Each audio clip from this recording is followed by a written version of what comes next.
More English learning YouTube channel आपनालोকক स्वागतम जनाइছো मोर श्रद्धा सबस्क्राइबार्स ভিউয়াर्स और मरমৰ ছাত্ৰ ছাত্ৰীসকল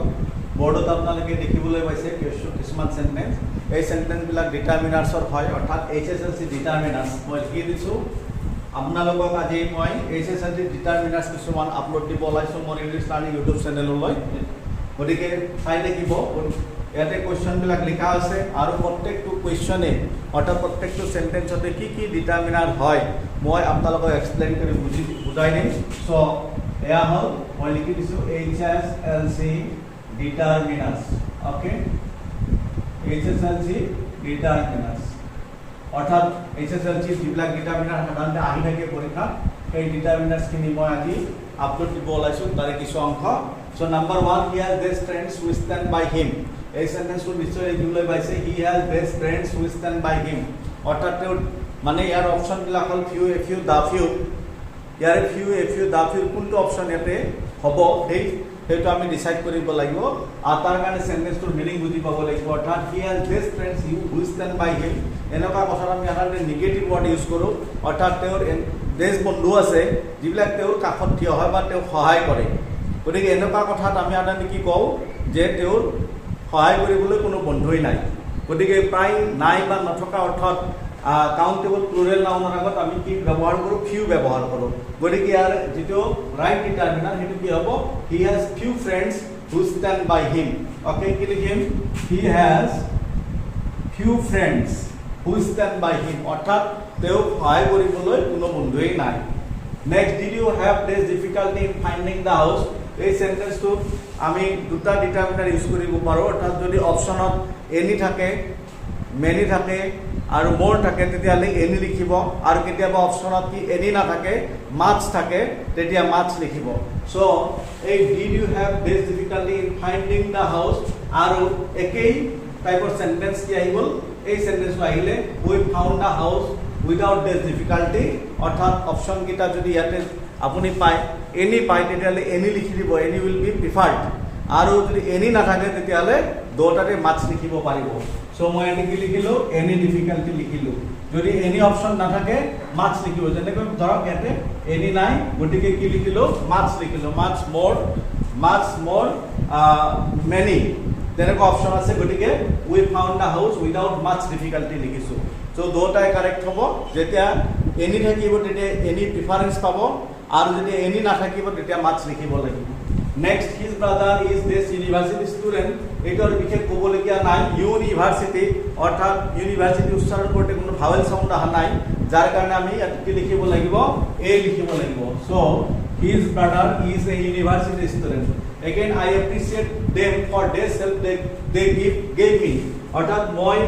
তেওঁলোকক প্ৰশংসা কৰিছো তেওঁলোকে যি মোক অলপ সহায় কৰিছিলে যি অকমান সহায় কৰিছিলে সেইটো নিৰ্দিষ্টকৈ বুজোৱা হৈছে আৰু এইটো হেল্পটো আনকাউন্টেবল হয় যাৰ কাৰণে কি হ'ব দা লিটিল হ'ব so I appreciate them for the little help they gave me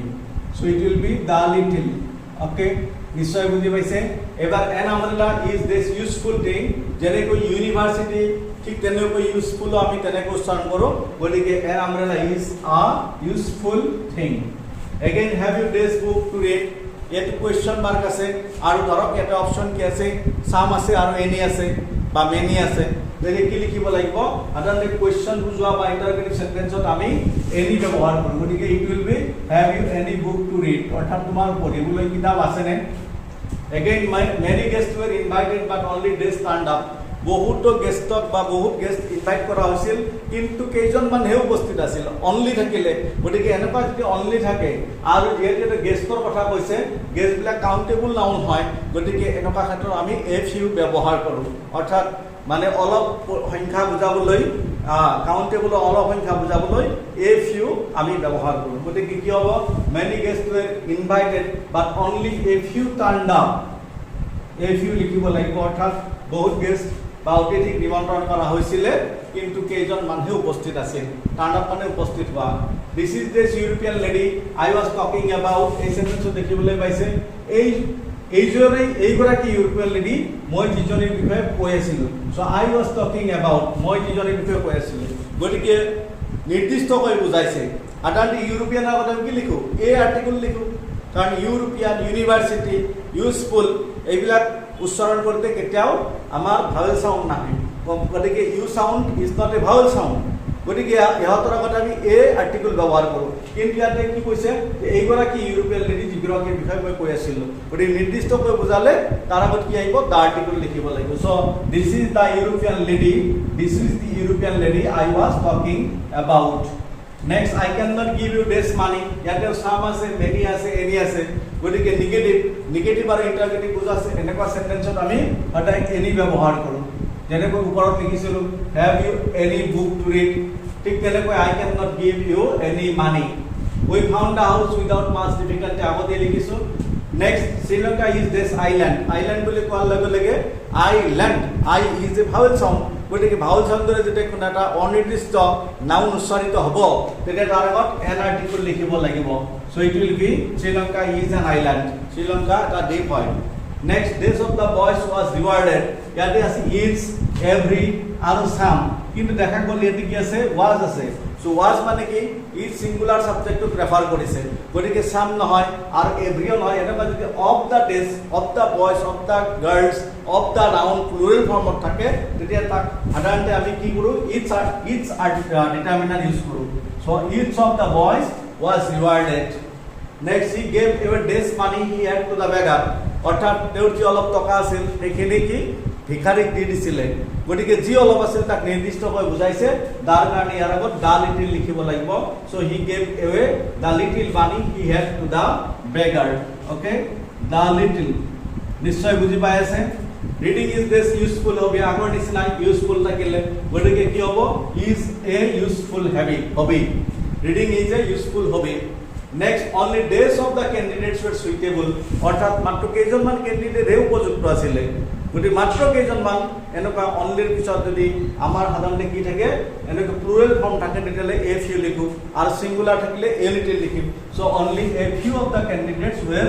suitable okay অৰ্থাৎ কেণ্ডিডেটবিলাকৰ বা প্ৰাৰ্থীবিলাকৰ কেইজনমানহে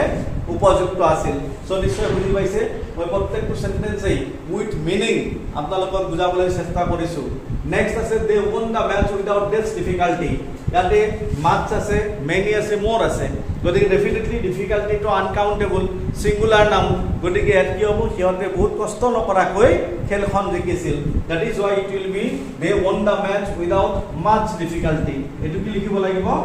মাছ ডিফিকাল্টি চ' নিশ্চয় বুজি পাইছে আকৌ এই যিটো আমি লিখিছিলোঁ এফত যেনেকুৱা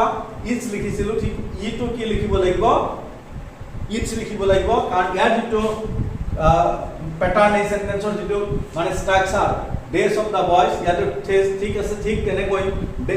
days of the competitors will get a certificate অৰ্থাৎ কম্পিটিটৰ্ছৰ প্ৰত্যেকেই একোটা চাৰ্টিফিকেট পাব একোখন কি চাৰ্টিফিকেট বা প্ৰমাণপত্ৰ পাব that is why it will be each of the competitors কি হ'ব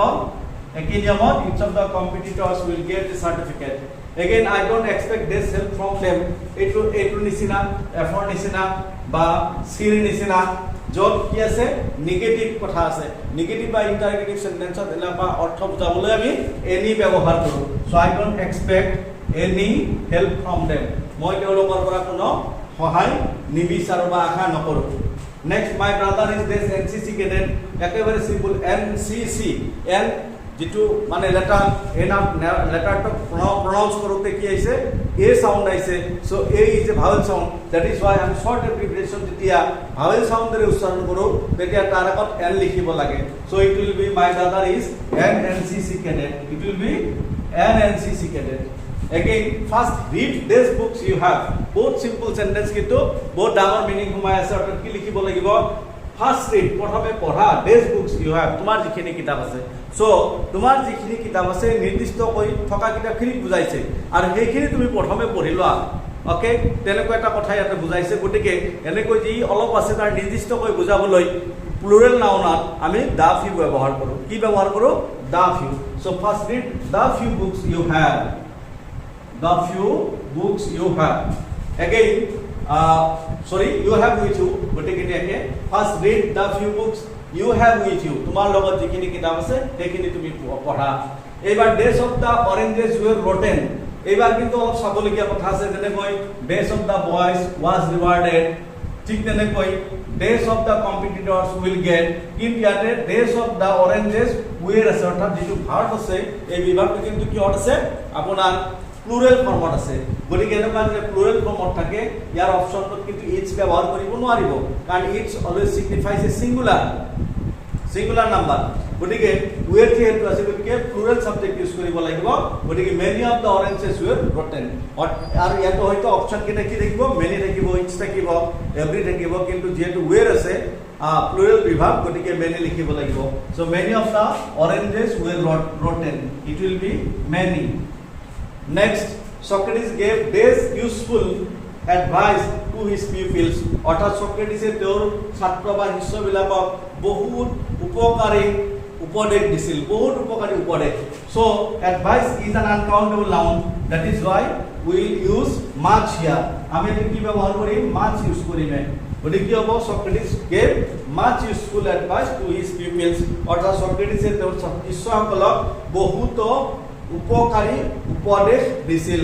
Okay, next, hurry up, we have only this time left. অলপ আগতে কৈছো ন